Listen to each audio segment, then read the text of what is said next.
Baruch atah Adonai Eloheinu melech haolam asher kiddushanu b'mitzvotav v'tzivanu al divrei Torah. והערבנה אדוני אלוהינו את דברי תורתך בפינו ובתפיות עמך בית ישראל ונהיה אנחנו וצאצאינו וצאצאי צאצאינו כולנו יודעי שמך ולא מודה תורתך לשמה. ברוך אתה אדוני המלמד תורה לעמו ישראל. Amén. Bendito eres tú, Adonai, nuestro Elohim, Rey del universo, el que nos apartó con sus mitzvot y nos ordenó sobre las palabras de la Torah. Y sean placenteras, por favor, Adonai, nuestro Elohim, las palabras de tu Torah en nuestras bocas y en las bocas de tu pueblo, la casa de Israel. Y seamos nosotros y nuestros descendientes y los descendientes de nuestros descendientes, todos conocedores de tu nombre y estudiosos de tu Torah por su propio beneficio. Bendito eres tú, Adonai, el que le enseña Torah a su pueblo Israel. Amén. Baruch atah Adonai Eloheinu melech haolam asher bacharvanu mikol hamim benatan lanu et torato. Baruch atah Adonai noten haTorah. Bendito eres tú, Adonai, nuestro Elohim, Rey del universo, quien nos escogió entre todas las naciones al darnos su Torah. Bendito eres tú, Adonai, dador de la Torah. Amén. Mi comentario es acerca de creando independencia. Cuando se le dice a Aarón que debe encender la menorá en el templo, la Torah utiliza una palabra inusual que es behalotja, la cual de hecho es el nombre de la parashá de esta semana. Esto significa elevar, lo cual es lo mismo que hace el fuego. Esto representa mucho que ver con cuando Aarón encendió la menorá. La menorá se utiliza como que es una Torah. Entonces, la Torah es nuestro aprendizaje, como si fueran nuestros propios padres.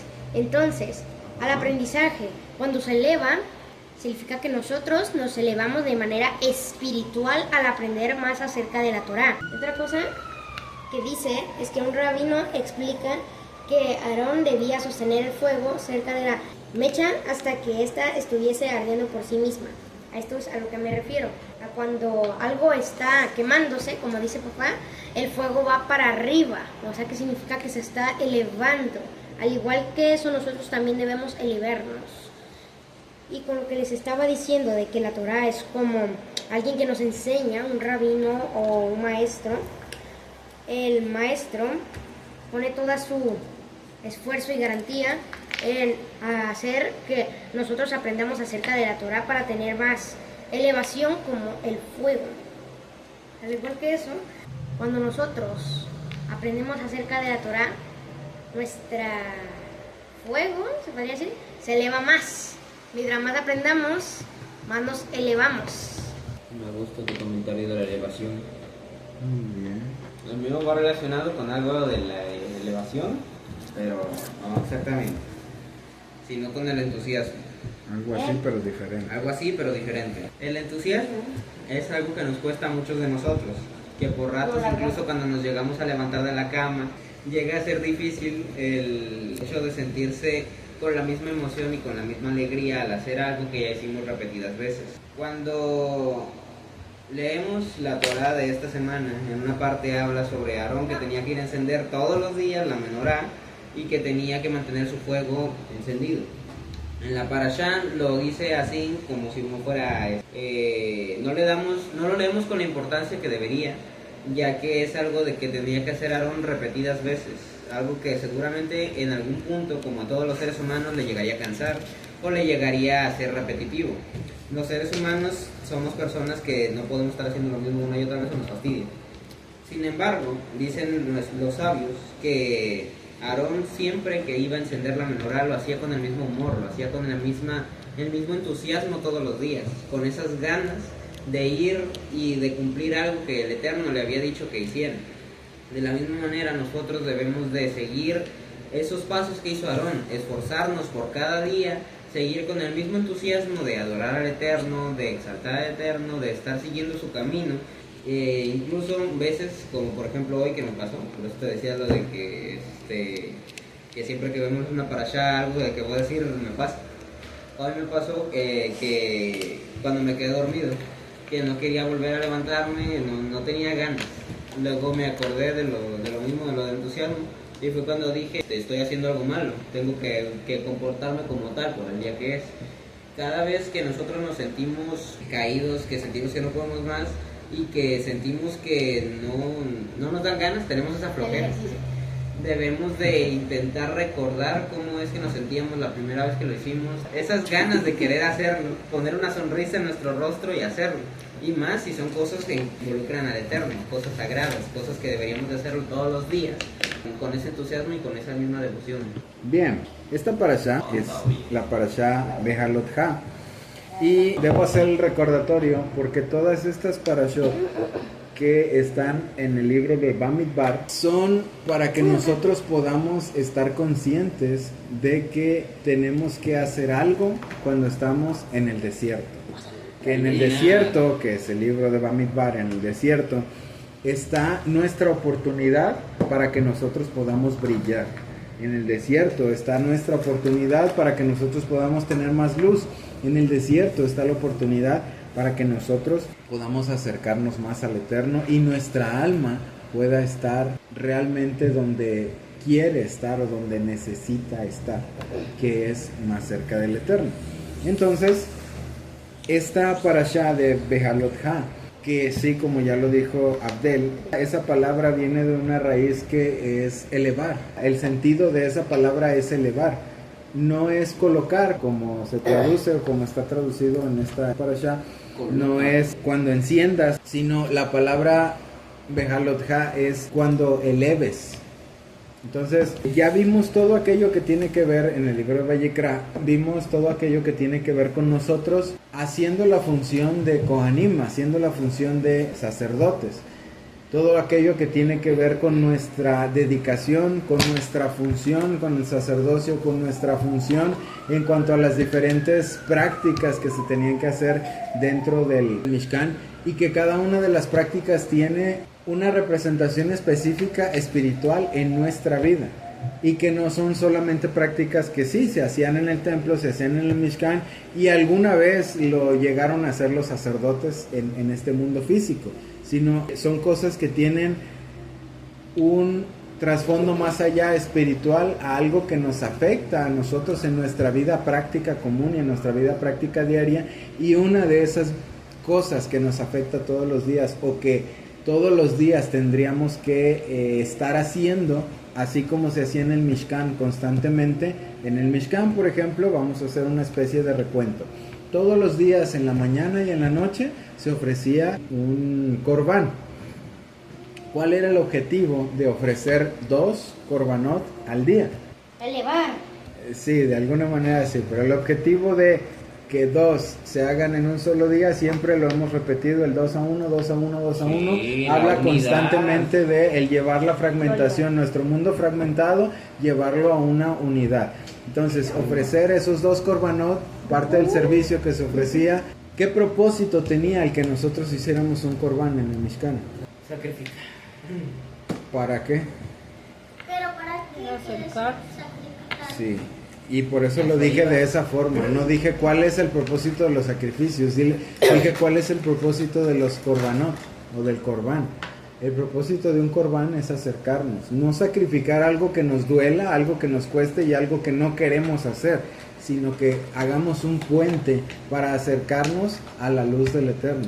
Entonces, el propósito de que todos los días el servicio continuo del Mishkan o del templo fuera hacer esos 2 korbanot, por un lado es el acercarnos más a la unidad, y por otro lado, el que podamos tener ese puente continuo con el Eterno. Otra de las cosas continuas que se tenía que hacer en el Mishkan era cambiar los panes. Los panes se cambiaban cada semana. Semana a semana se tenían que cambiar, y dicen que después de una semana que los panes estaban ahí, los sacaban y los panes todavía seguían como si los acabaran de hacer. O sea que dentro del Mishkan el tiempo de alguna manera se detenía en cuanto a la parte del tiempo que nos hace envejecer y nos hace morir. Otra de las cosas continuas que se hacía en el Mishkan era ofrecer el incienso.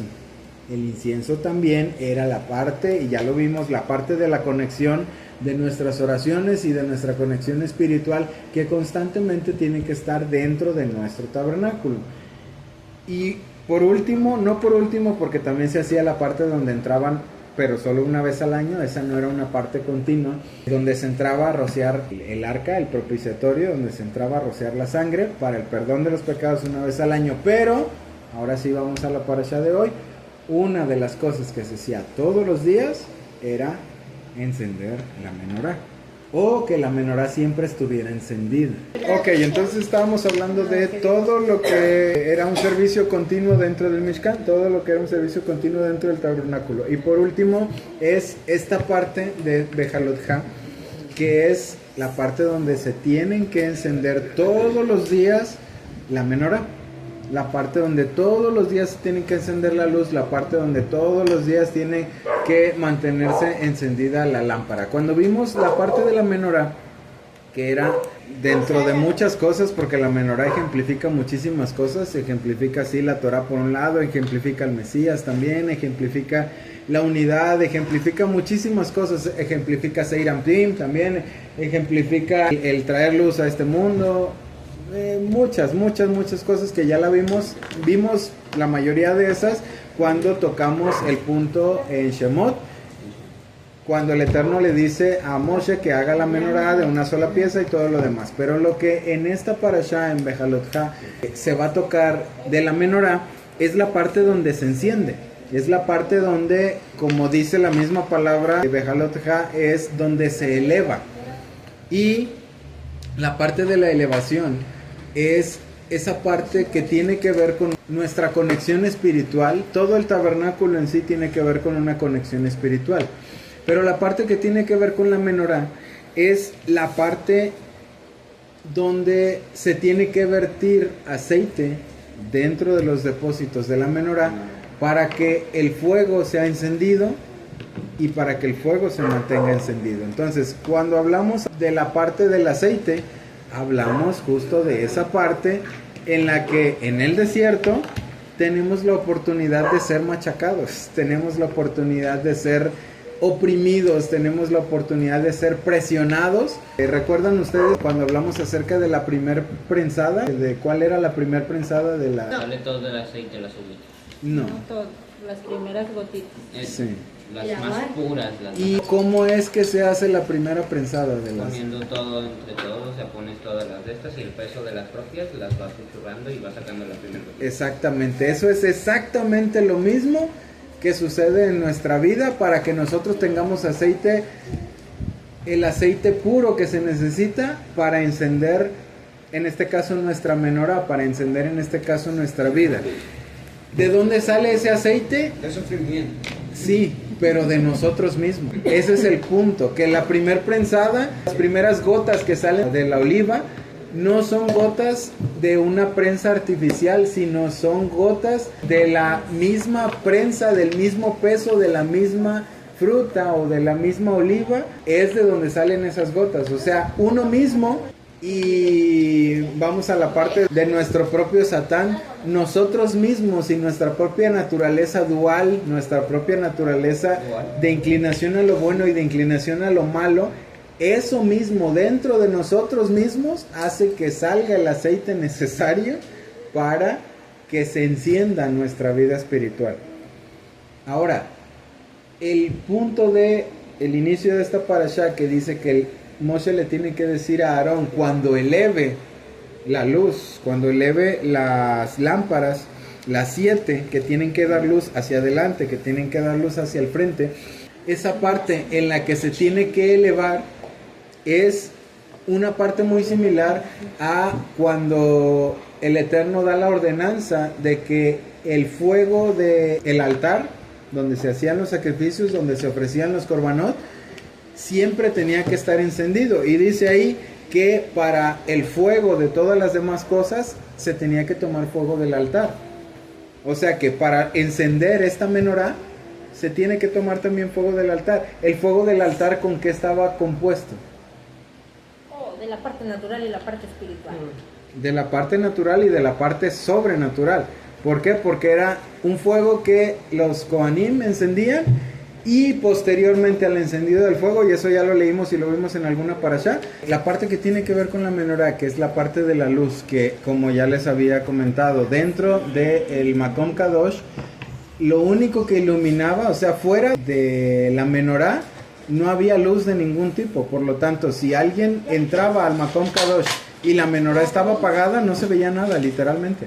Entonces, dice que la menorá tiene que iluminar hacia el frente. Y entonces, justamente por eso es que la menorá es comparada o es puesta como un tipo de lo que es la Torá. Porque la Torá ilumina hacia adelante, ilumina nuestro camino.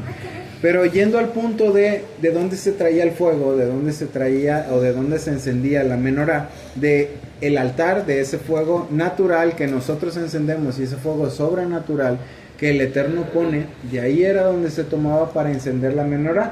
Ahora, el punto de que nosotros podamos llegar a tener luz es el mismo punto de siempre. El que nuestro tabernáculo tenga luz o nuestra vida tenga luz tiene que ver directamente con nuestro esfuerzo. Si nosotros no elevamos o si nosotros, como le fue dada la instrucción a Aarón, si Aarón no iba y encendía la menorá, no había luz. Él tenía que hacer el esfuerzo de ir y encender la menorá. Con entusiasmo, como ya lo dijiste, sí. Entonces, para que exista esa parte en la que en nuestra vida hay luz, nuestra vida es como el Mishkan, como el Makom Kadosh. Si en el Makom Kadosh no se enciende la luz de la menorá, sería todo oscuro, sería todo obscuridad totalmente. Pero depende de nuestro esfuerzo el que se encienda la menorá en nuestra vida, el que se encienda la luz en nosotros. Y para poder hacer ese esfuerzo, tenemos que, sí, por un lado, tener esa actitud, y por otro lado, hacer lo que en esta parashá está escrito, Bejalotejá, elevarse. No es simplemente el hecho de, como en muchas cuestiones religiosas, se promueve muy constantemente el Dios, dame, Dios, necesito, Dios esto, Dios el otro, Dios quiero. No es simplemente el hecho de que Él haga todo lo que tú no haces o de que Él haga todo lo que tú tienes que hacer. El Eterno sí, siempre está la misericordia del Eterno disponible y siempre está dispuesto a ayudarnos, pero siempre como condicionante para que se dé la ayuda del Eterno, nosotros tenemos que hacer algo. Y lo que tenemos que hacer no es ir a pedir, esa no es la función de nuestra vida. Entonces, siempre está esa parte donde nosotros tenemos que hacer primero, nosotros hacemos lo natural y el Eterno hace lo sobrenatural. Entonces, para que se eleve nuestra vida de manera espiritual, sí es necesaria la parte sobrenatural que el Eterno provee. Pero la parte sobrenatural no se va a dar jamás si nosotros no hacemos las cosas primero. Si nosotros, como lo dijo Enoch cuando hizo su comentario, si nosotros no vamos con entusiasmo y hacemos las cosas, si nosotros no cumplimos con la parte que nos toca, si nosotros no nos levantamos a hacer, entonces no existe la parte sobrenatural en la que nuestra vida se puede elevar. Para que nuestra vida realmente se eleve, para que realmente se cumpla este Bejalotejá en nosotros, tenemos que iniciar haciendo el esfuerzo. Tenemos que iniciar haciendo las cosas, llevando a nuestra vida la luz. ¿Sí? El que nosotros hagamos la parte que nos toca y la parte que nos corresponde, para que ahora sí, como dices tú, Abdel, cuando nosotros le pedimos al Eterno que nos ayude, el Eterno nos ayuda. ¿Por qué? Porque nosotros ya hicimos nuestra parte y porque el Eterno ya vio que nosotros llegamos hasta el punto donde ya no podemos. Y cuando ya no podemos nosotros solos, entonces entra la parte sobrenatural. Pero si nosotros no nos esforzamos por hacer nada, vamos a poner el ejemplo de tu examen. Si tú no estudias ni poquito y llegas a la hora del examen y le dices, Dios, ayúdame a contestar el examen, tú no hiciste tu parte, Él no tiene por qué ayudarte. Entonces, la parte de la menorá que corresponde a nosotros y corresponde a la parashá y corresponde a Bejalotejá, que es elevar, la parte donde nos elevamos, es aquella parte en la que nosotros hacemos lo que nos corresponde. Aquella parte en la que nosotros realmente subimos para encender en nuestra vida espiritual una luz. La parte de que se tiene que encender un fuego es justo la parte en la que nosotros tenemos que elevarnos de manera espiritual. Como ya les había comentado, lo espiritual constantemente se relaciona con el fuego, porque el fuego es algo que, a diferencia de la mayoría de las cosas en este mundo, que yo puedo tomar y si las elevo a cierto nivel y las suelto, todas se caen. Si nosotros saltamos, también volvemos al piso. Cualquier cosa que nosotros subamos, cae naturalmente. Sin embargo, el fuego, cuando tú lo enciendes, no cae, el fuego se eleva. Entonces, ¿por qué en Shabbat no prendemos fuego si es lo más cercano a la elevación? Porque en Shabbat tenemos un fuego distinto. Ah. En Shabbat tenemos el fuego, lo espiritual o la luz del Eterno a disposición de todo el mundo. La luz que se enciende en Shabbat es una luz distinta, porque no es una luz que proveemos nosotros. Qué bueno que tocaste ese tema. Vamos a ese punto. En el Shabbat, a diferencia de los otros 6 días de la semana, los 6 días de la semana nosotros tenemos que ir y encender fuego para que haya esa espiritualidad y para que haya esa luz. Nosotros tenemos que hacer durante todos los 6 días de la semana, tenemos que un quehacer constante. ¿Para qué? Para que exista la espiritualidad en nuestra vida, porque durante esos 6 días de la semana la provisión de luz del Eterno no está. Sin embargo, el sábado, en el Shabbat, a diferencia de todos los otros 6 días de la semana que dices tú, ¿por qué en los otros 6 días de la semana sí tenemos que encender fuego y en el Shabbat no podemos? Porque en el Shabbat es totalmente lo contrario. En los 6 días de la semana tenemos que hacer un esfuerzo para que haya luz. En el Shabbat es un día de luz. No se necesita encender nada para que haya luz, porque es una apertura en donde el Eterno derrama luz sobre todo el mundo. Entonces, en el Shabbat la luz ya está. En los otros 6 días de la semana, la oscuridad es la que ya está. Nosotros tenemos que traer la luz. El Shabbat es un día de luz en sí mismo. Es un día en el que se manifiesta la bendición del Eterno. Es un día en el que se manifiesta la luz del Eterno. Es un día en el que se manifiesta la conexión con el Eterno. Es un día en el que hay luz por sí mismo. Bueno, a pesar de que Shabbat representa Malhut, pero en otros sentidos. En el sentido de la manifestación, en el sentido de el traer luz a este mundo, en el sentido de muchas otras cosas, pero el Shabbat no encendemos fuego de manera natural, porque el fuego está encendido de manera espiritual.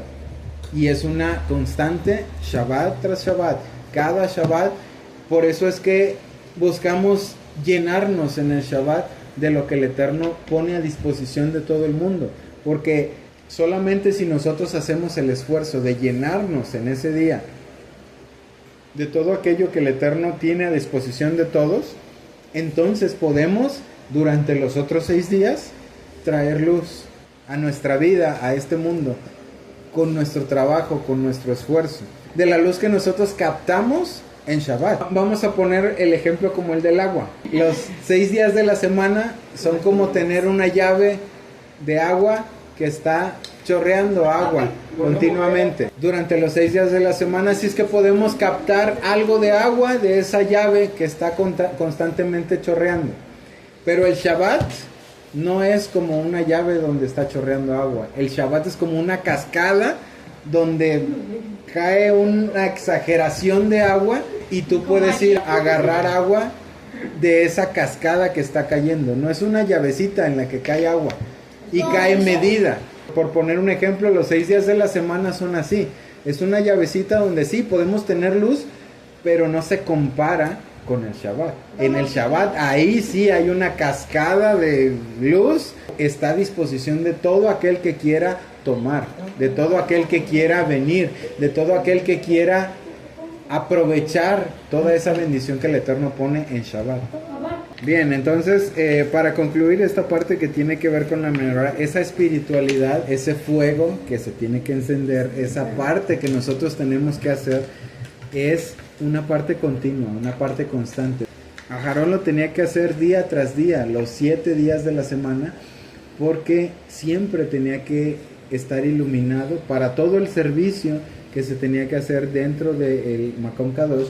Tenía que estar iluminada esa área, si no sería un área de oscuridad. Igual nuestra vida, si nuestra vida no es iluminada con la parte de conexión que tenemos con el Eterno, con la parte en la que nosotros elevamos nuestro fuego, nuestra alma, nuestro espíritu, lo elevamos hacia lo celestial, lo elevamos hacia lo espiritual, realmente encendemos un fuego que naturalmente se eleva, entonces nuestra vida, nuestro tabernáculo, estaría continuamente en oscuridad.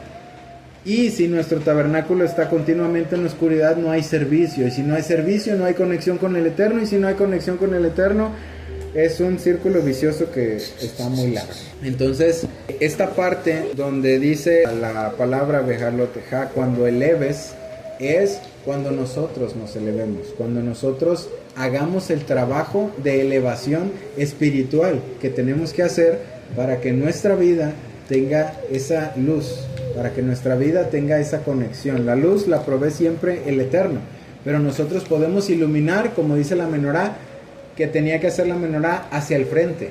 ¿Qué significa eso de que tenemos que iluminar hacia el frente, como la menorá? Que tenemos que ser luz para los demás. La luz no sirve, y Yeshua mismo lo dijo, el Mesías lo dijo, de que ¿en qué beneficia una luz si la escondes debajo de la cama? Dijo el Mesías, nadie enciende una luz para cubrirla, para taparla, porque la luz es para iluminar, la luz es para beneficiarse de ella. Y esta luz de la menorá, o la luz que nosotros adquirimos del Eterno para nuestra vida, no es para solo beneficiarnos a nosotros mismos. Claro que nos beneficia a nosotros, pero es para iluminar hacia adelante. Ok, vamos a la parte donde intervienen Moshe y Aarón. En este inicio de la parashá dice, el Eterno le dijo a Moshe que le dijera a Aarón que encendiera la menorá o que elevara las luces de la menorá. ¿Qué tienen que ver Moshe y Aarón dentro de la iluminación del tabernáculo? Y de todo lo que tiene que ver con iluminar hacia adelante, con iluminar en casi se los digo en esta frase, iluminar a otros. ¿Qué tienen que ver ellos dos? Ellos son canalitos. Uno, Aarón representa a Jod, Ajá, y Moshe representa a Netzach. así es. Y ambos juntos representan la parte en la que tú das esa triada. Es el trabajo hacia los demás, es lo que muestras hacia los demás, no es hacia adentro, es hacia afuera, ¿no? Sí, justo como lo acaba de decir Alma, es la representación de Moshe, representa Netzach, Aarón representa Jod, y ambos llevan ese conjunto para que sea el trabajo hacia los demás. Esa triada Netzach, Jod, Yesod es el trabajo hacia el prójimo. Entonces, Moshe y Aarón están en el encendido de la menorá que tiene que iluminar hacia adelante, justo por esa razón, porque ellos son los que tienen que iluminar, o los que representan esa iluminación que nosotros tenemos que hacer hacia nuestro prójimo. Esa luz que nosotros tenemos que dar hacia adelante, esa luz que tiene que servir de algo. ¿Cómo sirve una luz de algo? Cuando la luz se ve. Cuando la luz se ve es cuando la luz sirve. Si la luz la apagamos, no sirve. Si la luz le ponemos una cobija, sirve. Tampoco sirve, no sirve. Si a la luz la metemos adentro del closet, a nadie le sirve. Entonces, la luz tiene que iluminar. Esa es su función, tiene que verse hacia adelante. Moshe y Aarón están en esta parte de la iluminación, en esta parte que tiene que ver con el prójimo, justamente por eso, porque hay que iluminar hacia adelante, igual que la menorá. Entonces, después de que se termina la parte donde es el Bejalotja, Moshe le dijo a Aarón, y luego termina el versículo 3, luego en el versículo 4 dice, así es como la menorá fue hecha. Era oro martillado desde su base hasta sus flores, labrado a martillo, siguiendo el modelo que el Eterno le había enseñado a Moshe. Así es como él hizo la menorá. ¿Por qué tenemos un verso donde nos repite otra vez, después de todos los versos en los que dice que la menorá fue hecha de una sola pieza, labrada a martillo, etcétera, etcétera?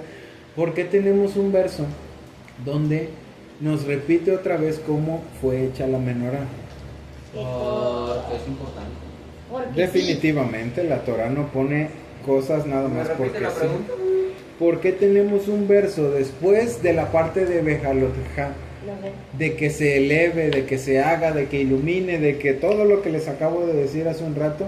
Después de eso, antes de pasar a otro tema que parece que no tiene nada que ver, pero sí tiene que ver, ¿por qué tenemos un verso donde nos dice otra vez cómo fue hecha la menorá?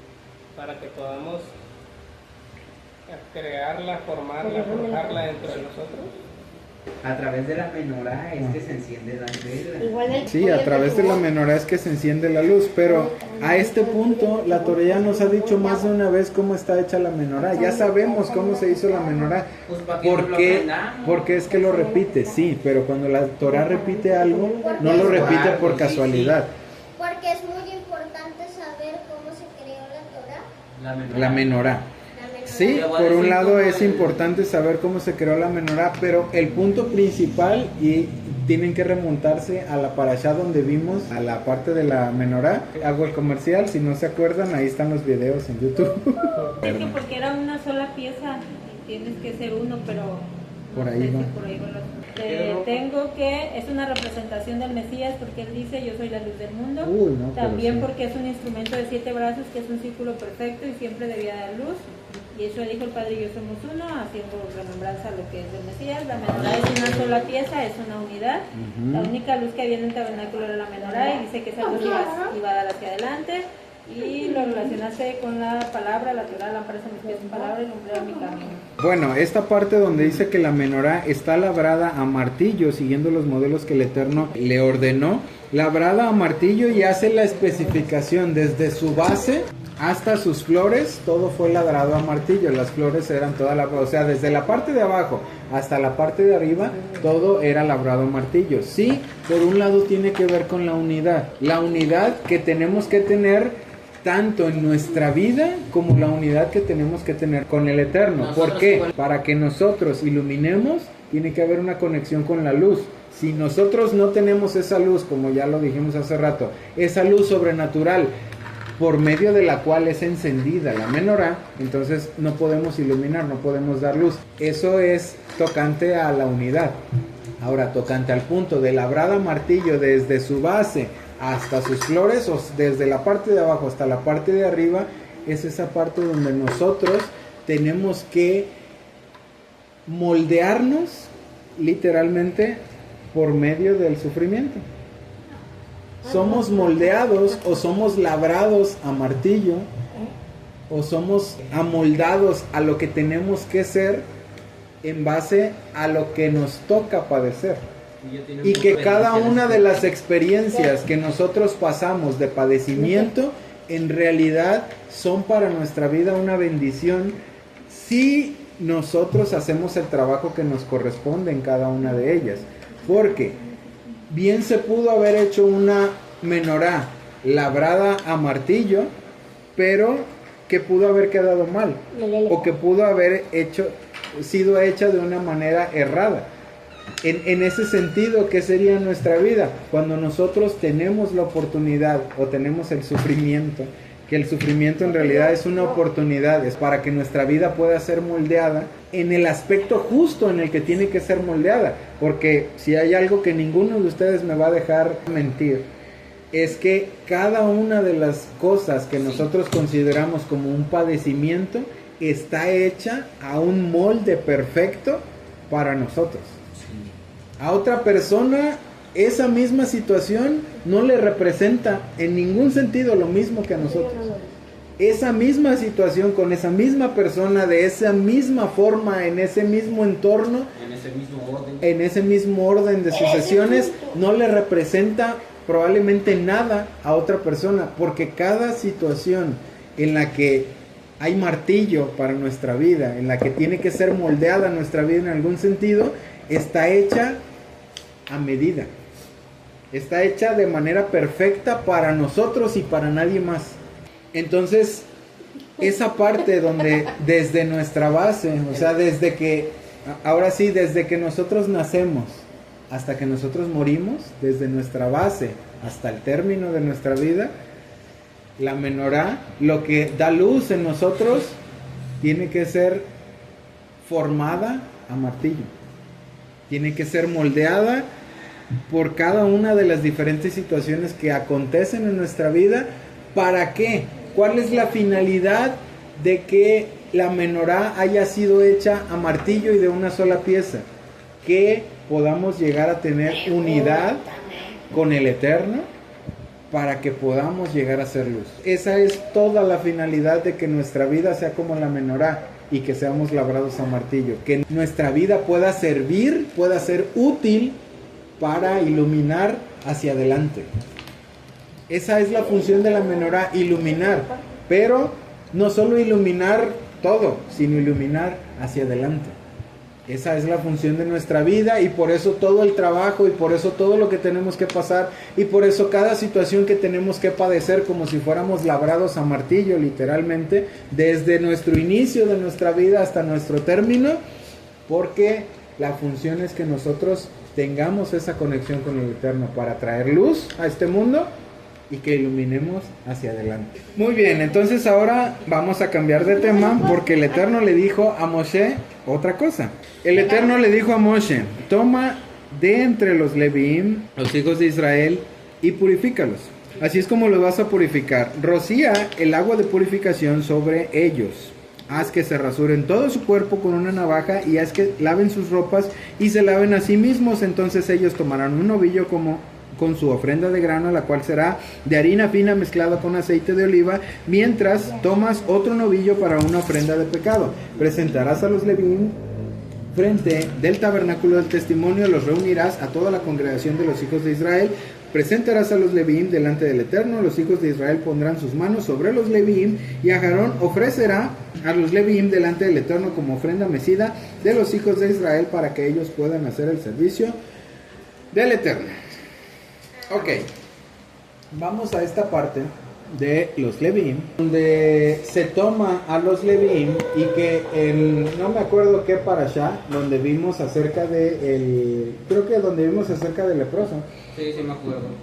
Que hablaba acerca de que para que se hicieran otra vez limpios, o que se hicieran otra vez puros, las personas tenían que rasurarse completamente, y tenían que rasurarse todo el cuerpo, literal. Y que yo les pregunté en qué parte de la Torah venían otras personas que también tenían que hacer lo mismo, y que yo les dije que los Kohanim también tenían que hacer lo mismo, pero no son los Kohanim, son los Leviim los que tenían que hacer eso. Y está justamente en esta parte de la Torah que habla acerca de que para que se pueda dedicar al servicio a los Leviim, se tienen que purificar por un lado, se tienen que rasurar completamente por otro lado.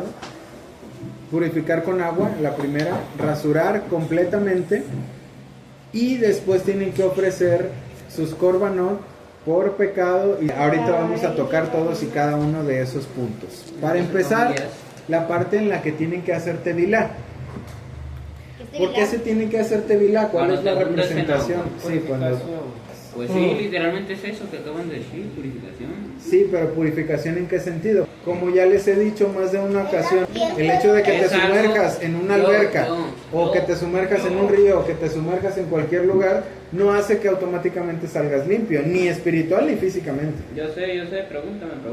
Ajá. Es algo simbólico, es algo que uno hace por la intención de cambiar. Ya de ti depende si se hace o no. Tú haces eso por la intención de que vas a mejorar. Ajá. Nada más depende de ti cumplirlo. Sí, exacto. Es como Pero cuando... si nos metemos al agua, se está haciendo misericordia, porque el agua es misericordia. Así es, nos lavamos en la misericordia del Eterno. Es como cuando les había comentado más de una ocasión, nosotros creamos esos hoyos cósmicos en las que decimos que vamos a hacer algo, pero no lo cumplimos. Cuando nosotros hacemos tevilá, es exactamente la misma cosa. Nosotros creamos un espacio en el que nosotros creamos, por decirlo así, una realidad en la que nosotros sí actuamos de acuerdo a la purificación que hicimos. Pero, como ya lo dijo Noca hace rato, de nosotros depende si cumplimos o no cumplimos con la razón por la que hicimos tevilá.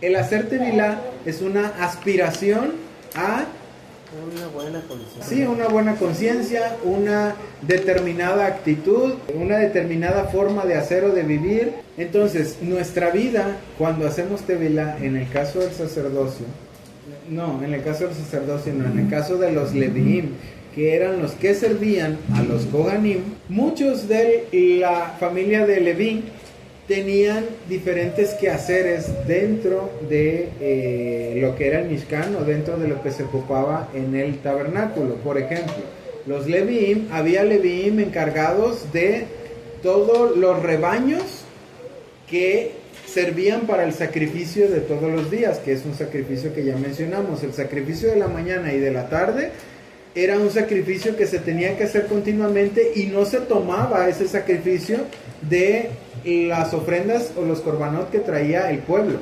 Las ofrendas y los korbanot que traía el pueblo eran para una cosa totalmente distinta. Era las ofrendas de Shalom, los korbanot de Hatat, los korbanot de Asham, los korbanot de Olam, y todos y cada uno de los korbanot que ya vimos en algún momento cuando iniciamos el libro de Vayikra. Entonces, estos animales que se tenían que traer todos los días para el korban diario eran de los rebaños que pertenecían al templo, y había Leviim que se encargaban de cuidar esos rebaños. Había otros Leviim que se encargaban de revisar los animales que eran traídos al Mishkan o al templo para que fueran animales que no tuvieran defecto, que si a alguien se le ocurría traer un animal defectuoso, automáticamente llegando a la revisión ellos se encargaban de regresarlo y decirle: este animal no sirve para el corbán, trae un animal diferente. También se encargaban de hacer el lavado, porque era una constante afluencia de sangre que se tenía en grandes cantidades todos los días por los diferentes korbanot, y también los Leviim se encargaban de hacer limpieza y de hacer otro tipo de trabajos que no tenían que ver directamente con los Kohanim o con el sacerdocio, pero que sí ayudaban a toda la función que tenían que hacer los diferentes Kohanim.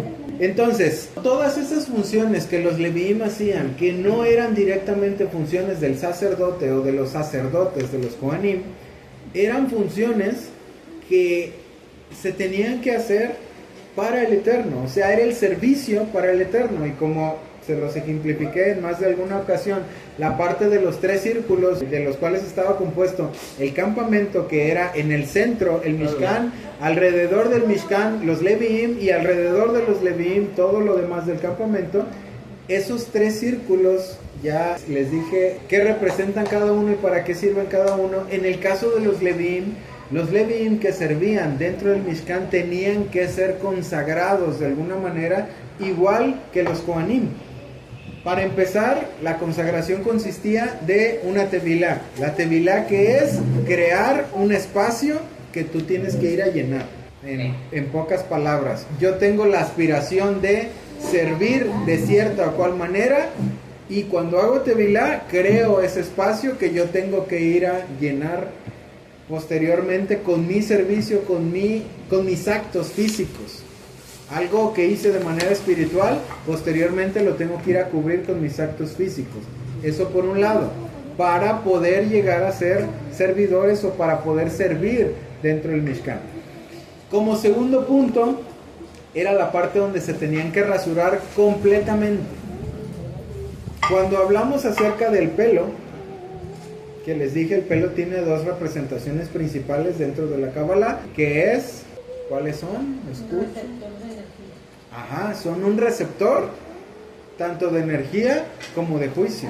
El pelo es un receptor tanto de la parte positiva como de la parte negativa. ¿Cuál es la razón por la que los Leviim, y es más que obvio, se tenían que rasurar completamente? Para absorber la energía negativa de todo el pueblo. Para no iniciar su servicio con nada que tenga relación con el juicio, con nada que tenga relación con aquello que puede traer un castigo, tanto a ellos que están haciendo el servicio como al pueblo de Israel. Porque otra cosa que se hacía, que se tenía que hacer para que los Leviim fueran consagrados para el servicio, dice que todo el pueblo tenía que poner sus manos sobre ellos. ¿Qué representa eso? El hecho de que, por decirlo de alguna forma, ahora ellos son los que me representan a mí. Ponen sus manos sobre la otra persona y ellos, delante del Eterno, me representan a mí. Lo que quiere decir que si ellos hacen algo equivocado delante del Eterno, es como si yo estuviera haciendo algo equivocado delante del Eterno. Eso está mal. Sí, eso está mal. Justamente por eso es que tenían tanta rigurosidad en muchos sentidos y tenían que hacer cosas muy específicas y tenían que servir de una forma muy específica, porque no solo se representaban a ellos como personas delante del Eterno en su servicio, sino que ellos representaban a todo el pueblo con su servicio. Exactamente igual que la parte del Cohen Hagadol, que una sola vez al año entraba donde estaba el arca para rociar la sangre y que el Eterno perdonara por el sacrificio que hizo una sola persona, con la sangre que ofrecía una sola persona, entrando en el Makom Kadosh una sola persona, y esa persona cargaba con la culpa o el perdón de todo el pueblo. Si él hacía algo incorrecto, todo el pueblo cargaba con la culpa de no haber sido perdonado. Si él hacía las cosas de la manera que las tenía que hacer, todo el pueblo cargaba con la felicidad de haber sido perdonado. Entonces, era una responsabilidad no menor, era una responsabilidad muy grande, incluyendo la del servicio que tiene que ver con los Levín. Seguimos entonces, hablamos acerca del pelo. Entonces hay que quitar todo el pelo, justamente por esa parte que tiene que ver con que el pelo sí es un receptor, pero el pelo también es receptor tanto de lo bueno como de lo malo. Entonces, para evitar entrar en nuestro servicio con juicio, por eso se tienen que quitar todo el pelo de todo el cuerpo. Luego se va a ofrecer un novillo. ¿El novillo qué representa? Esa parte de Egoísmo. de no me importan los demás. ¿Qué representa el novillo? Yo sé. Representa, como dijo mamá, algunas partecitas, representa ese valor de hacer a un lado a los demás y pensar por sí mismo, del ego, del egoísmo y acerca de el irrespeto por los demás. Así es. El novillo es una ofrenda que tiene que ver con todo aquello que está relacionado a nuestro prójimo. Y justamente por eso se tiene que hacer en esta ofrenda por el pecado, se tiene que ofrecer un novillo o una vaquita o un torito.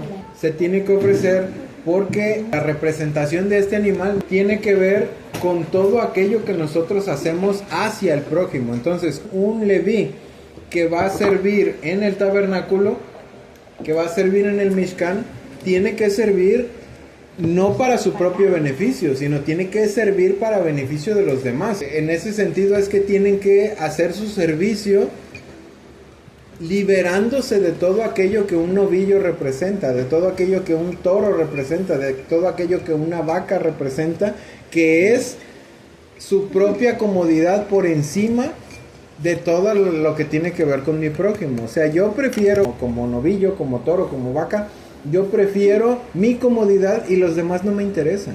Eso se tiene que sacrificar, se tiene que quitar, se tiene que remover de una persona que va a servir al Eterno.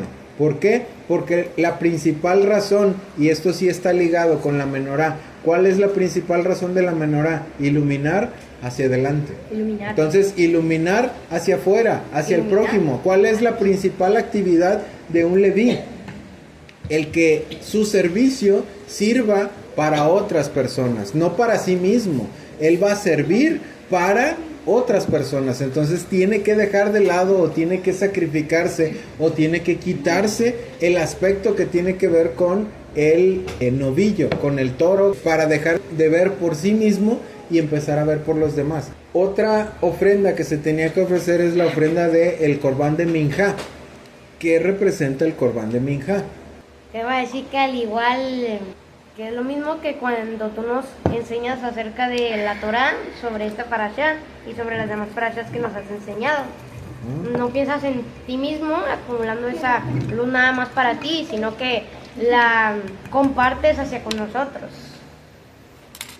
Sí, mi motivo principal es que ustedes puedan tener luz y puedan entender el sentido de la vida. Bien, entonces continuamos con la parte de los Leviim. Entonces, la ofrenda de Minjá, el Corbán de Minjá, ¿qué representa el Corbán de Minjá? ¿Por qué se tiene que hacer una persona que va a servir no solo al Eterno, sino a servir a otras personas? ¿Por qué tiene que hacer un sacrificio o un Corbán de Minjá? ¿Qué representa el Corbán de Minjá? Que era la ofrenda más alta, que era la ofrenda de los Kohanim, que era en la que te sacrificas a ti mismo, porque es la ofrenda de grano donde la persona... Ah, ya. ¿Sí? O ya lo estoy revolviendo. Era donde La daba persona se sustento. ofrece, ¿no?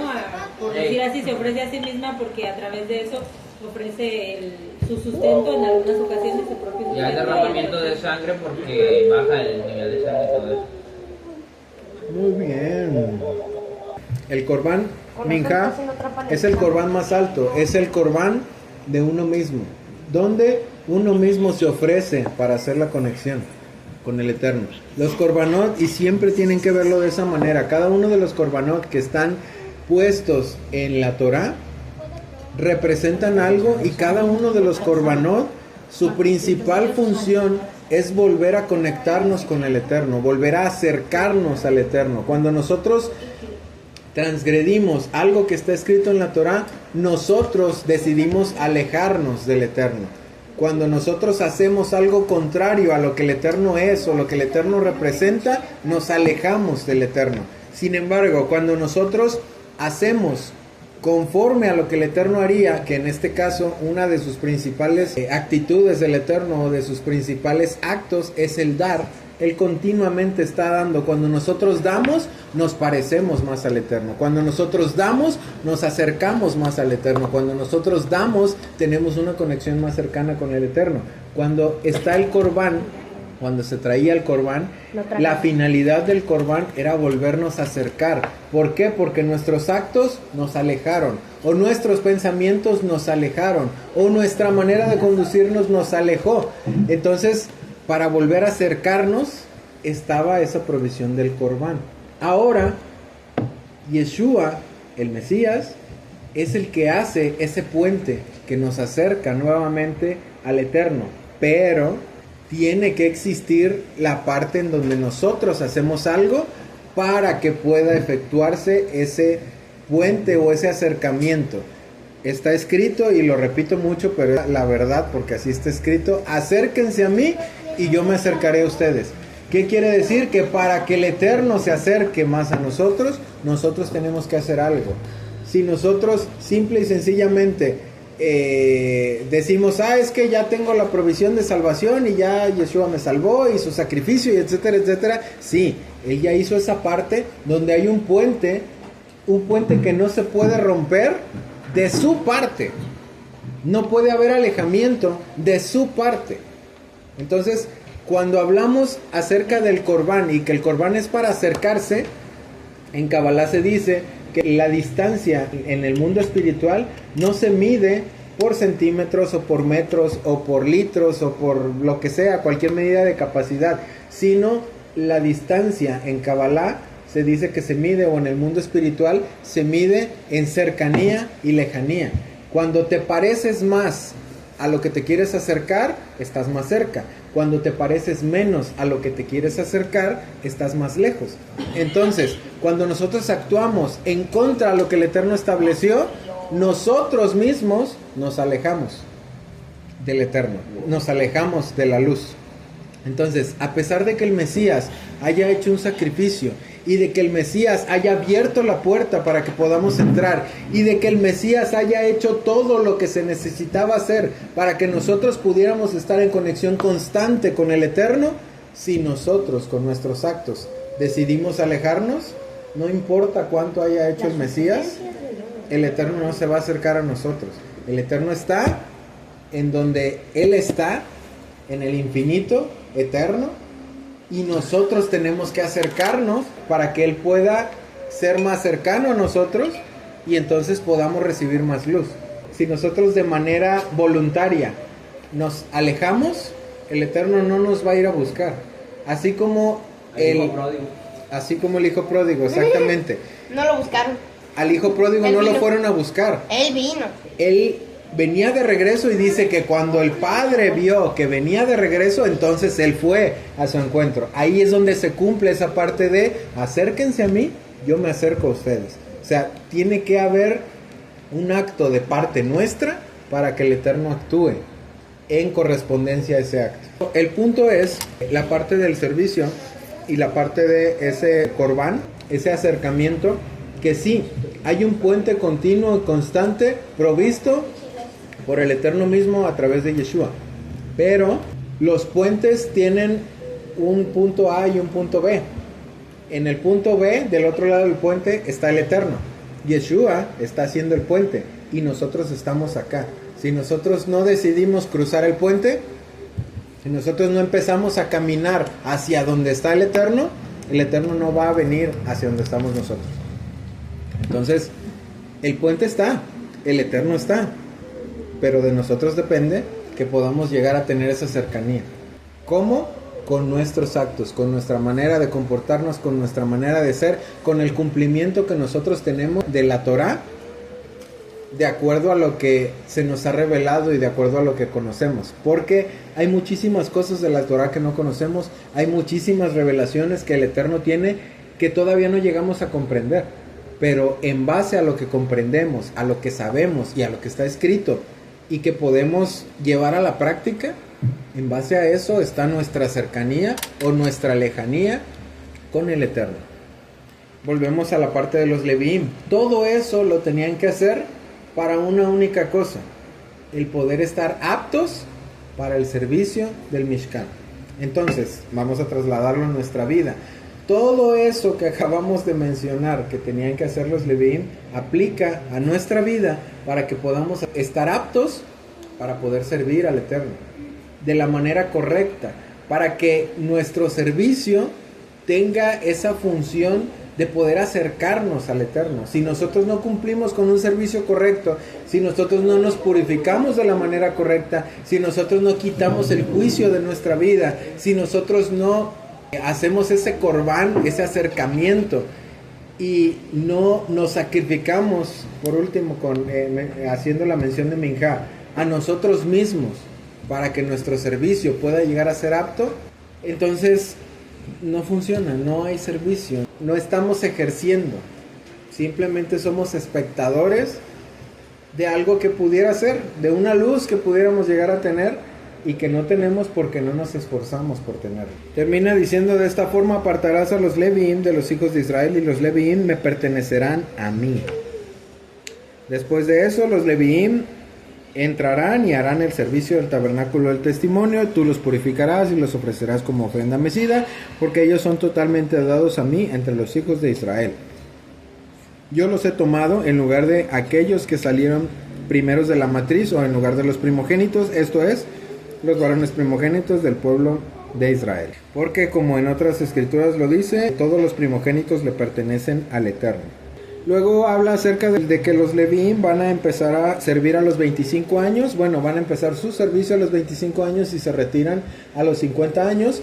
En ese caso, en el tiempo de David cambió esa ley y los Leviim empezaban a servir a los 20 años. Bueno, empezaban sus prácticas a los 20 años. Estaban de prácticas por 10 años y a los 30 años empezaba su servicio. Luego viene una parte que es muy interesante y que en estas parashot, las siguientes, nos remontamos mucho a cosas que ya vimos tanto en los Korbanot como en la parte del Mishkan, del tabernáculo. Y en este siguiente capítulo se remonta a la parte de Pesaj, y que vamos a ver otra vez lo que tiene que ver con Pesaj. El Eterno le habló a Moshe en el desierto de Sinaí en el primer mes del segundo año después que ellos habían salido de la tierra de Mizraim, y él dijo: deja que los hijos de Israel observen Pesaj en su tiempo designado. En el día 14 de este mes, entre anocheceres, ustedes observarán en su tiempo designado. Ustedes lo observarán conforme a todas las regulaciones y ordenanzas. Moshe le dijo a los hijos de Israel que observaran Pesaj. Así que observaron Pesaj al anochecer del día 14 del mes en el desierto del Sinaí, en los hijos de Israel, que había ordenado de acuerdo a todo lo que el Eterno le había ordenado a Moshe. Pero había cierta gente que se había vuelto inmunda a causa del cadáver de alguien, por lo tanto no podían observar Pesaj en ese día, así que ellos vinieron delante de Moshe y Aarón en ese día. Entonces, hablamos acerca de la inmundicia. En algún momento la inmundicia es aquello que tiene que ver con nublar el juicio, y la inmundicia siempre tiene que ver, o más bien siempre está relacionada con la muerte. ¿Sí? Bien, hasta ahí estamos claros. Ahora, ¿qué es lo que representa Pesaj para nosotros? Pesaj es, La salida del pueblo. obviamente, Ajá, obviamente. libertad. Ajá. Libertad. La parte de librarte de la muerte. Ajá. Hay una relación muy estrecha entre este punto donde dice que las personas estaban inmundas y por ende no podían celebrar Pesaj, y Pesaj tiene una relación directa con el asunto de la muerte. ¿En qué sentido? Y el primogénito.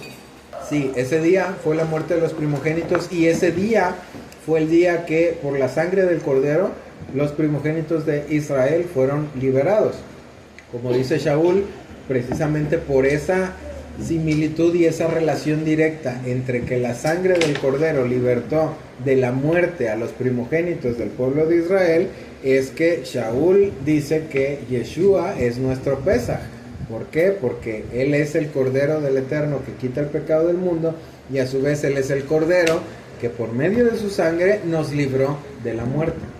Entonces Pesaj tiene, si se dan cuenta, esta es la única festividad que está legislada en la Torah que se puede hacer en otra fecha del año. Ninguna otra festividad se hace en otra fecha del año. O sea, si llegas a Shavuot y estabas inmundo, ni modo, mijo. Si llegas a Sukkot, a Yom Teruah y a todos los demás, o sea, ninguna festividad tiene una relevancia tan importante, o ninguna festividad tiene la regulación de que ninguna persona inmunda puede participar de la festividad más que Pesaj.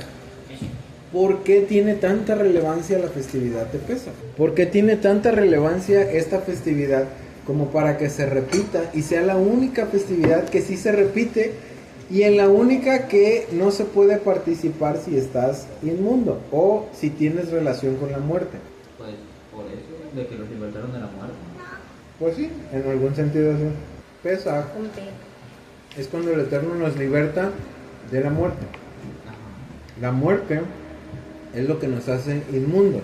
Yeshua, cuando hizo el sacrificio y fue Pesaj por nosotros, quitó de nosotros ese peso de la muerte para que nosotros pudiéramos estar aptos, para que nosotros pudiéramos estar limpios, para que nosotros pudiéramos participar de, ahora sí, esa libertad que el Eterno dio para nosotros. Libertad en todos los sentidos.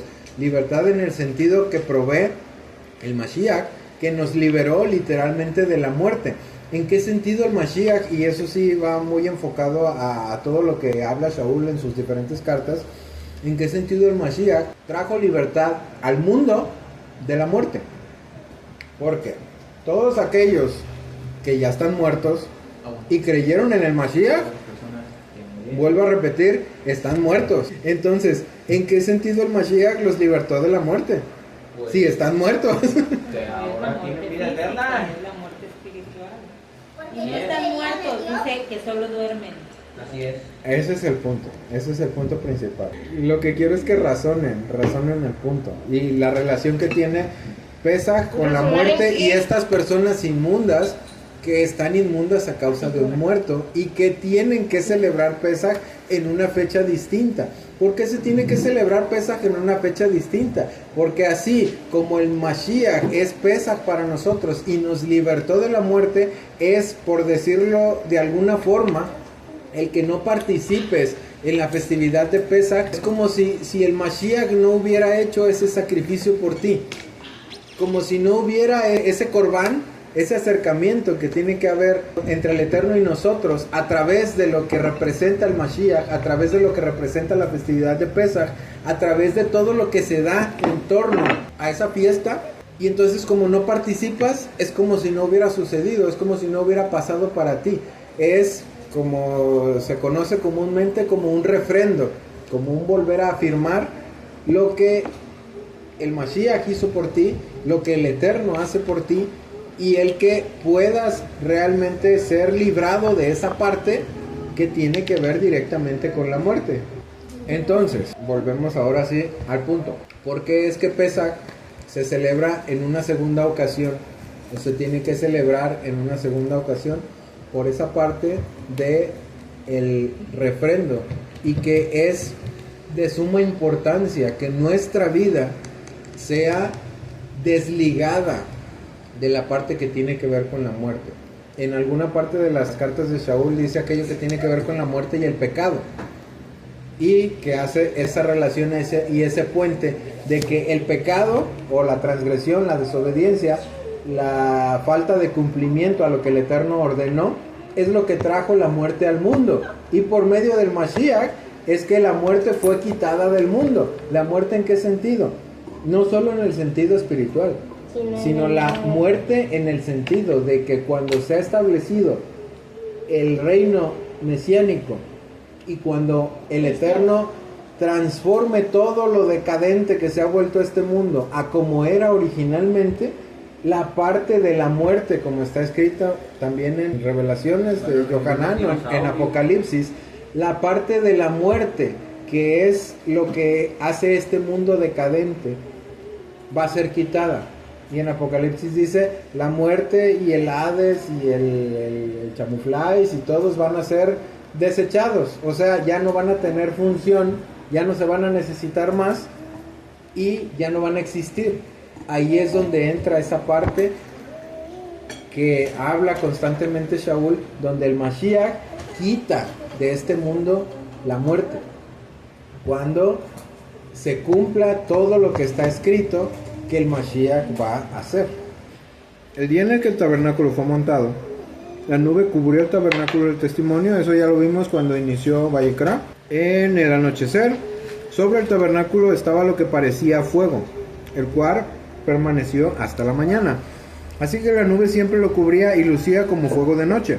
Cuando fuera que la nube se levantaba de encima de la tienda, los hijos de Israel continuaban sus viajes, y ellos acampaban cuando la nube se detenía. A la orden del Eterno los hijos de Israel viajaban, y a la orden del Eterno acampaban. Por el tiempo que la nube se quedaba sobre el tabernáculo, ellos se quedaban en el campamento. Aun cuando la nube permanecía sobre el tabernáculo mucho tiempo, los hijos de Israel hacían lo que el Eterno les había ordenado hacer y no viajaban. Algunas veces la nube estaba por unos días sobre el tabernáculo conforme a la orden del Eterno. Ellos permanecían en el campamento conforme a la orden del Eterno. Ellos viajaban, y eso es algo que se repite. Y dice que el Eterno les ordenaba quedarse y se quedaban, y el Eterno les ordenaba irse y se iban. Esa parte es esa parte de nuestra vida en la que a la orden del Eterno es que se hacen todas las cosas. Todas las cosas en este mundo y en este universo y en todo lo que conocemos se hacen a la orden del Eterno. Ya hay una parte donde está escrito que Él dice que Él le ordenó al mar, por ejemplo, hasta aquí vas a llegar. Él ordenó las estrellas y les puso nombre.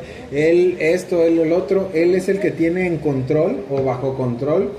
Realmente bajo la Geburá, una Geburá perfecta, todas las cosas tienen límite. El sol está en el punto exacto en el que tiene que estar para que nuestro planeta tenga vida. Y nuestro planeta gira alrededor del sol a la velocidad y en la distancia que tiene que girar para que funcione de la manera correcta. Igual que la luna está en el lugar que está y es el satélite natural de la Tierra y está ahí científicamente ya comprobado porque influye en muchos de los aspectos de nuestra vida en la Tierra. Entonces todo eso lo controla el Eterno. Ahora vamos a la parte de a la orden del Eterno hacían esto, a la orden del Eterno viajaban, a la orden del Eterno se estacionaban.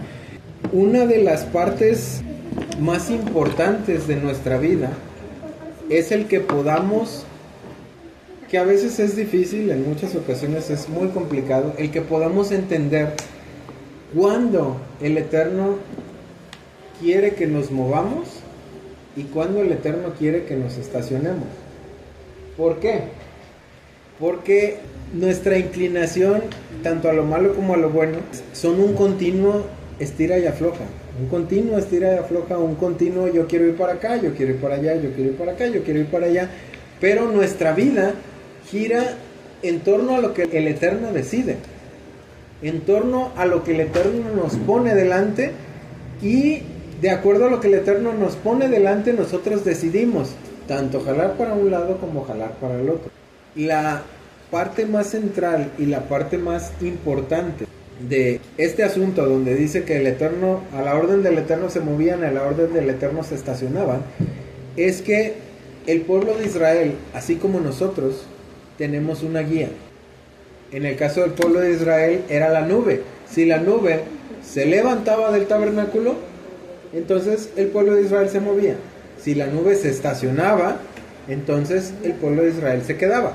Cuando nosotros tenemos una conexión espiritual más cercana con el Eterno, que es como inicia esta parashá, cuando nos elevamos, cuando realmente elevamos nuestra vida a tener una conexión más cercana, a tener una conexión más real, por decirlo así, podemos tener esa brújula en nuestra vida, igual que como el pueblo de Israel tenía esa nube.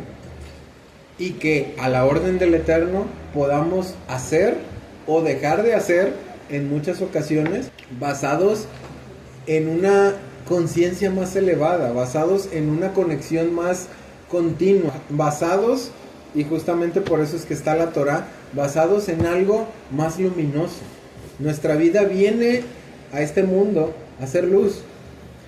Y cuando nosotros estamos desligados de la Torah, estamos desligados de los mandamientos del Eterno, estamos desligados de aquello que nos puede acercar más, como decía Omar, a ese espejo, a parecernos más al Eterno, entonces para nosotros es confuso y no hay nube, no sabemos cuándo se levanta y cuándo se estaciona, no sabemos si hay que moverse o hay que dejar de moverse, y es cuando entra en nosotros esa incertidumbre que en muchas ocasiones nos carcome por dentro, en muchas ocasiones esa duda de no sé qué hacer. ¿Por qué no sabemos qué hacer? Porque lo único que puede darnos un norte o darnos una brújula de qué hacer o qué dejar de hacer es nuestra alma conectada con el Eterno. Si no hay una conexión firme, estable, como en el Wi-Fi, si no tienes una buena conexión, no cargan las cosas, no sabes qué sigue, no sabes qué más, no puedes avanzar. Es lo que nos pasa en la vida. ¿Por qué no podemos avanzar? ¿Por qué no sabemos hacia dónde ir? Porque no hay conexión. Justamente porque no hay conexión. No hay conexión con el Eterno, igual que no hay conexión. No, yo lo decía por el internet. ¿Ves algo similar? Cuando nosotros no estamos realmente conectados, cuando nosotros no estamos realmente buscando, cuando no tenemos esa iluminación, es cuando tenemos que buscarla. ¿Por qué? Porque se dice en la Kabbalah trata de buscar, a todo le trata de buscar un porqué y a todo le trata de buscar respuestas.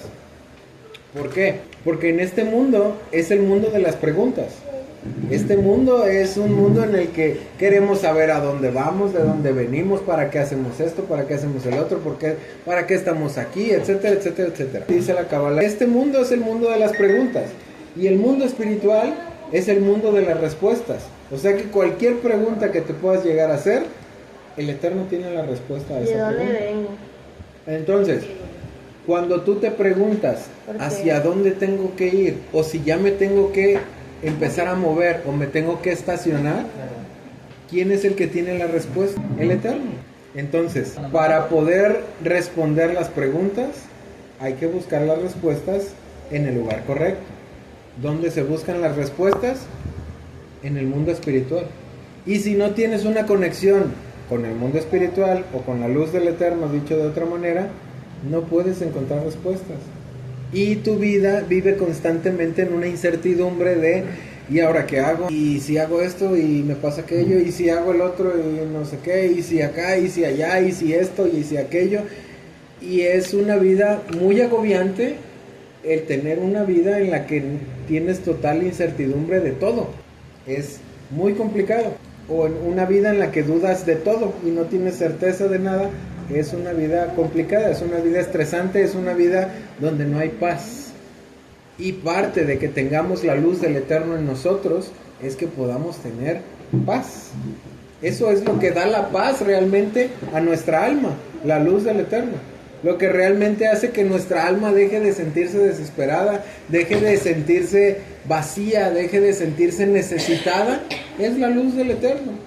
Entonces, cuando tenemos esa conexión, cuando tenemos realmente ese tabernáculo erigido en nosotros, ese servicio que tenemos que tener, cuando elevamos nuestra vida a una conexión más alta, entonces es cuando sabemos, así como el pueblo de Israel que era guiado por la nube, a la orden del Eterno se movían y a la orden del Eterno se estacionaban.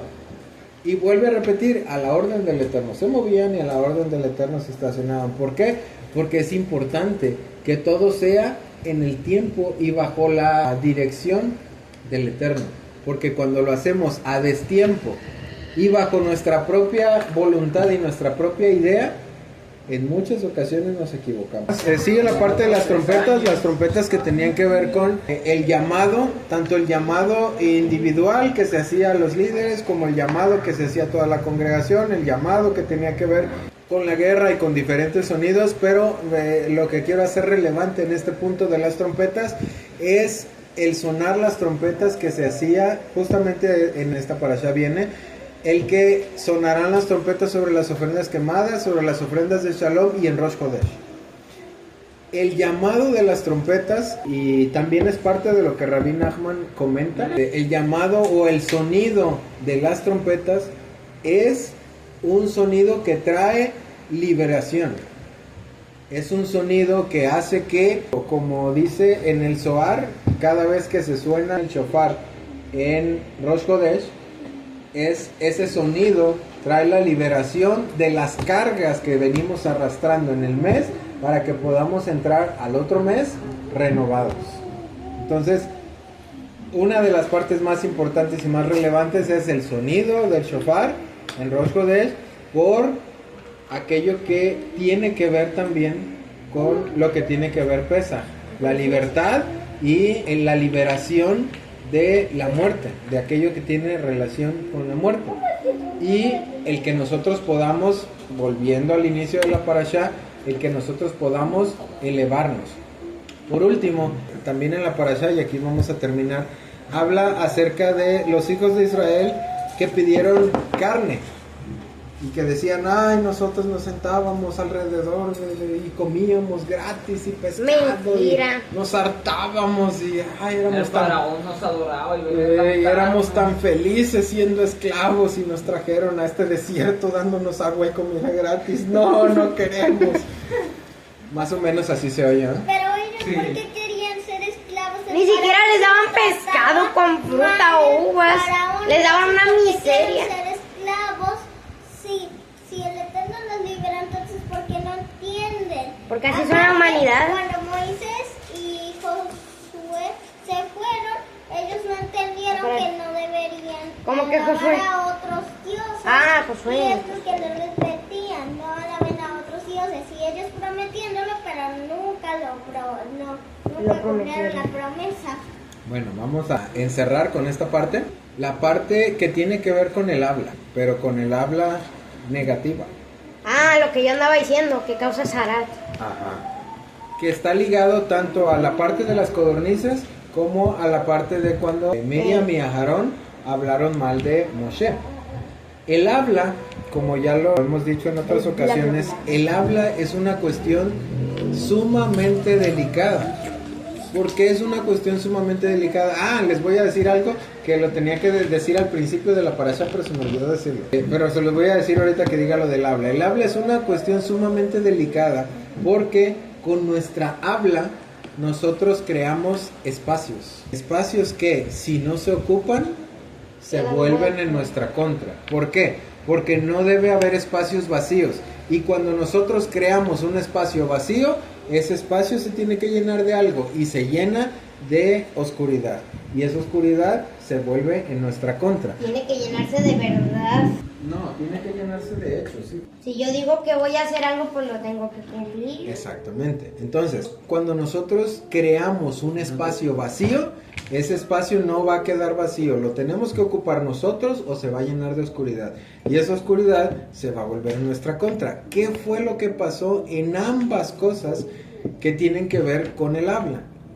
Cuando el pueblo de Israel utilizó su habla para quejarse, se crea un espacio negativo que posteriormente se vuelve en nuestra contra. ¿Qué le pasó al pueblo de Israel después de que se quejaron? El Eterno les dijo, sí, les cumplo su berrinche, traguen carne hasta que se les salga por la nariz.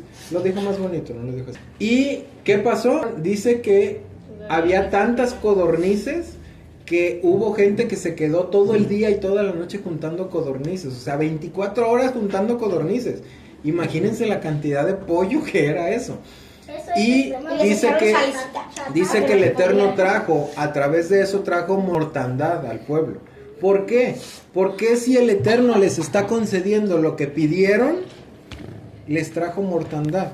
¿Qué es mortandad? Por aborazados. Muerte. No, por el habla.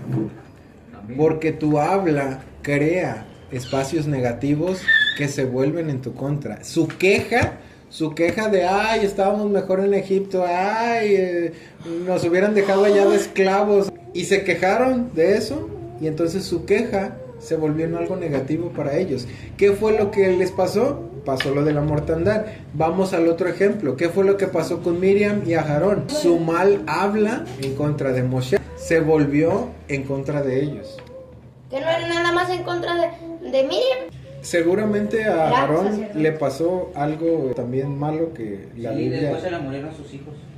Probablemente pasó antes de que se le murieran sus hijos, no sabemos en realidad, pero el punto es que cuando nosotros ejercemos nuestra voluntad de hablar, nuestra espiritualidad, a través de nuestra habla, nosotros podemos hacer conexiones espirituales o podemos traer maldición para nuestra vida. Entonces, una de las cosas más importantes para cuidar es lo que hablamos, porque de lo que hablamos depende el que pueda ser de bendición o de maldición para nosotros. También, por ejemplo, si tú le bendices a otra persona, viene bendición hacia ti. Pero si hablas mal de una persona, viene mal hacia ti. Sí, así como Moshe y Miriam. Como tú cuando Digo, nos como bendices. Aarón y Miriam. Como tú cuando nos bendices, cuando estamos enfermitos. Ajá. Así. Entonces terminamos esta parashá volviendo al principio. Al principio se me olvidó comentar que la menorá, que es de 7 brazos, dentro de la cuestión cabalista, es vista como nuestra cabeza.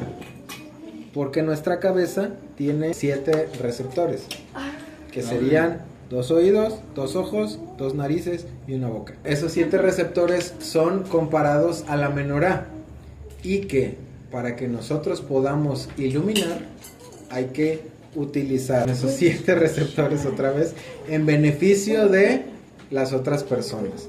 O sea que escuchar lo que debemos escuchar y no lo que es negativo, ver lo que debemos ver y no lo que es negativo, o leer lo que es positivo y no la basura, y hablar y alimentarnos de aquello que es bueno para poder llegar a ser como la menorá, poder llegar a ser luz. Llévate el azúcar de aquí.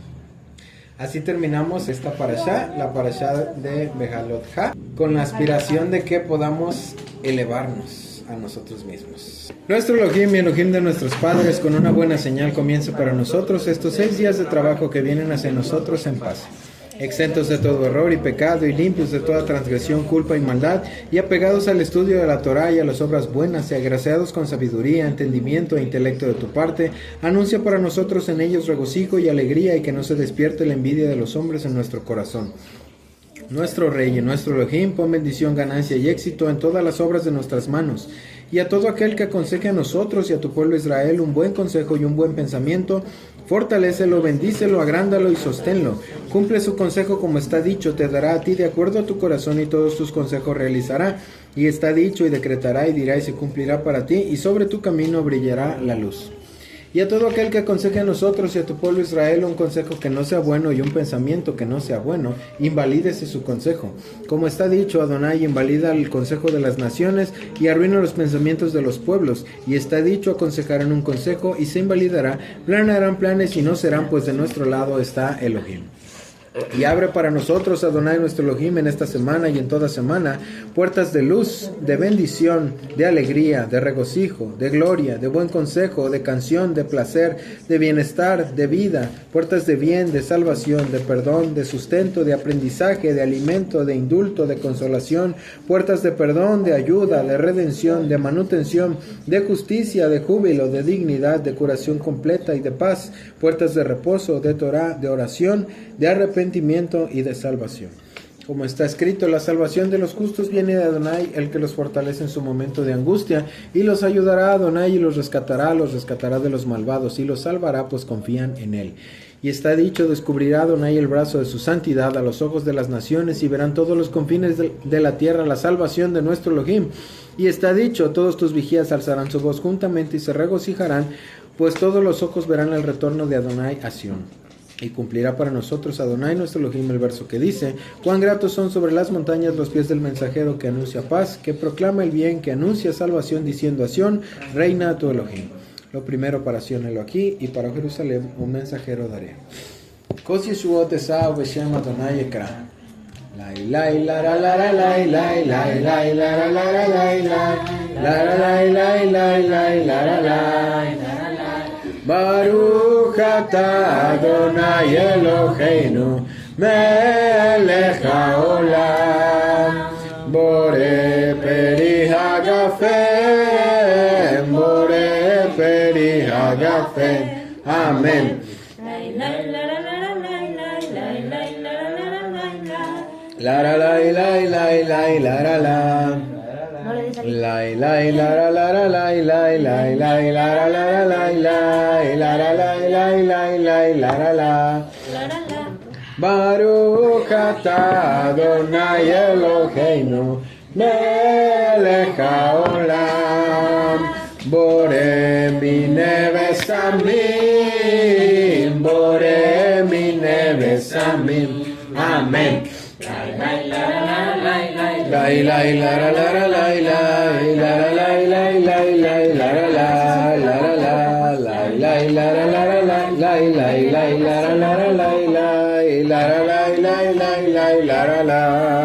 la Baruch atah Adonai Eloheinu melech haolam borei meorei haesh borei meorei haesh. Amén.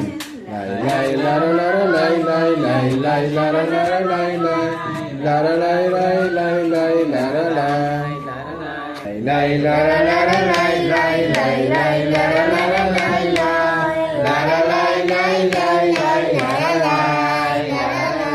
Baruch atah Adonai Eloheinu melech haolam amad bilben kodesh lechol benor lechoshek ben Israel almin ben yom hashavi לששת ימי המעשר. ברוך אתה אדוני המטביל בין קודש לחול. אמן.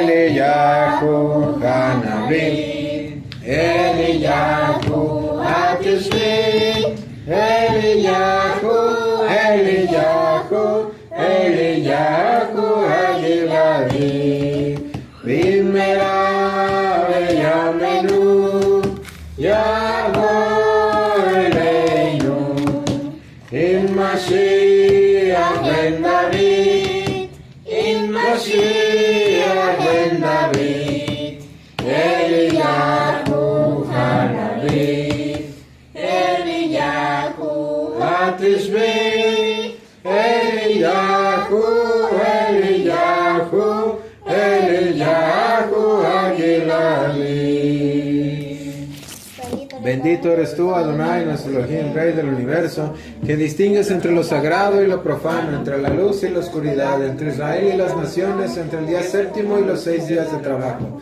Bendito eres tú, Adonai, que distingue entre lo sagrado y lo profano. Amén. Creo que hoy son... Shavuot Tov.